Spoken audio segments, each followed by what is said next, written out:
Hey, this is Bobby, and we're back with part 2 of the Same as Ever series, where I'm breaking down why this book does such an incredible job validating why Bitcoin is so meaningful in 2024. So let's dive in. So chapter 2 discusses why risk is what you can't see. We're great at predicting the future except for things that we don't forecast or understand, which creates a balloon effect and makes the problem even bigger. Risk is what's left over after everything you've considered. So you may have prepared for many issues, but the real risk is what you are not prepared for. So let's talk about the 1920s. No one suspected a depression would come, but hindsight is 2020. When we look back, we see and understand precisely why there was a depression, and in the 1920s, absolutely no one saw it coming. So it's one of two things. Either everyone's blinded by delusion, or everyone in the present is fooled by hindsight. There's rarely ever economic uncertainty. What simply changes is how aware are people to these simple risks. So Morgan Housel in the book breaks down something that happened in 1929. The National Economic League was polled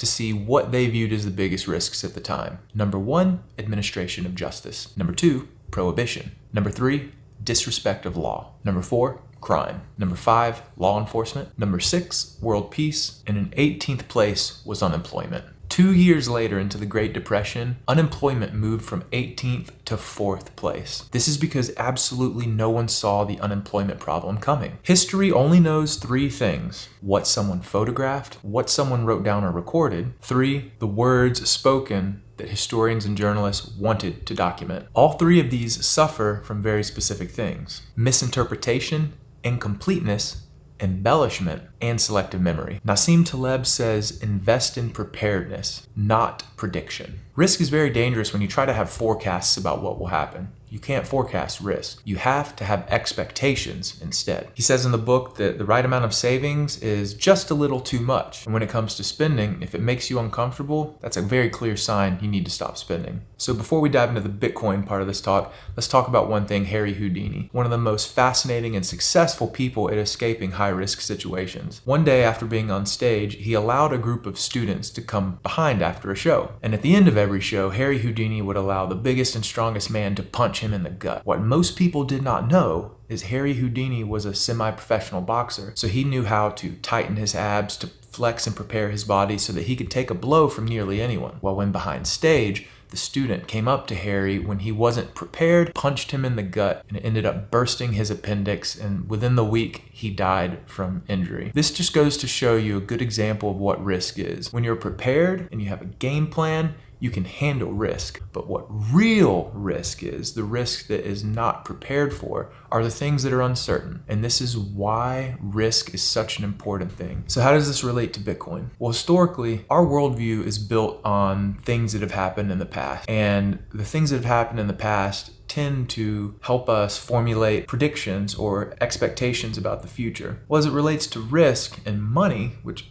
I think a lot of people might not understand this, is most fiat currencies fail every 25 years. The dollar, on the other hand, has lived much longer. You can go back and study history and see that in America, we're very lucky that we're the world reserve currency, so we can bail out our banks and print money to oblivion to sustain ourselves. One thing about Bitcoin that's very interesting is there is no central planner. There's no one as a CEO or a leader where there's one throat to choke. There's a fixed supply of 21 million, and the issuance schedule and the inflation rate of it cuts every 4 years, and it is predetermined by the open source code that was released whenever Satoshi introduced Bitcoin to the world. Now, why does this actually matter? Well, in a world where when problems happen, how our Federal Reserve and central government responds to risk is to typically lower interest rates or to print more money. Now, we've seen this happen a lot over the last couple of years, where we printed over 40% of the money supply in the last 2 years. So we're creating new money. And when you create new money, and money costs next to nothing to create, you can just hit enter, and now we printed this digital money. We have this infinite amount of money chasing scarce goods. So a home, you can't print a home. Car, you can't print a car. It takes actual work to create these things.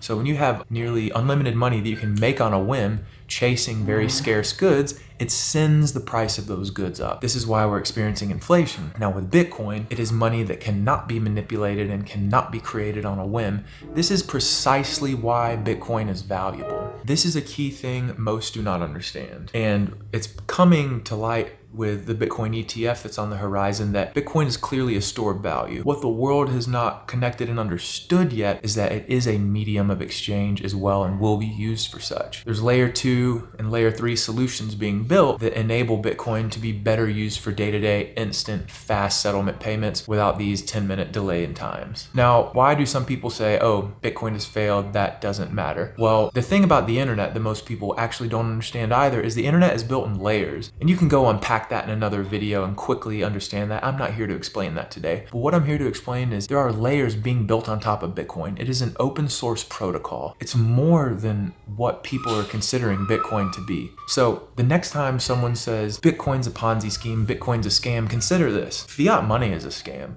Fiat money is a Ponzi scheme. Fiat money is one of the biggest risks in your life for your hard working time. Every day you wake up and give your life to your work to earn money, and that money that you save in, that you protect your family with, it is getting debased, more is getting created, and it's losing value. This is why people invest in real estate and stocks, to hedge against inflation, to hedge against the fact that they create money on a whim. While real estate and stocks hedge against inflation, Bitcoin ends inflation. It kills it. It gives all of us the ability to hold money that can't be debased. There's a term called a counterparty risk, where a third party can create risk in your life and hurt you. Bitcoin removes third-party counterparty risk. You are your own custodian, you are your own bank, and you do not have to worry about the corrupt, evil people who print money and lower interest rates to create the outcome that they want, which diminish your ability to protect your wealth and to protect your time into the future. I'm gonna wrap it up here. We're gonna continue talking through each chapter each week. I encourage you to subscribe, like, and follow. I appreciate you tuning in, and we'll keep leveling up, making this better for you guys, but share your thoughts below, and thanks for listening again. Bye.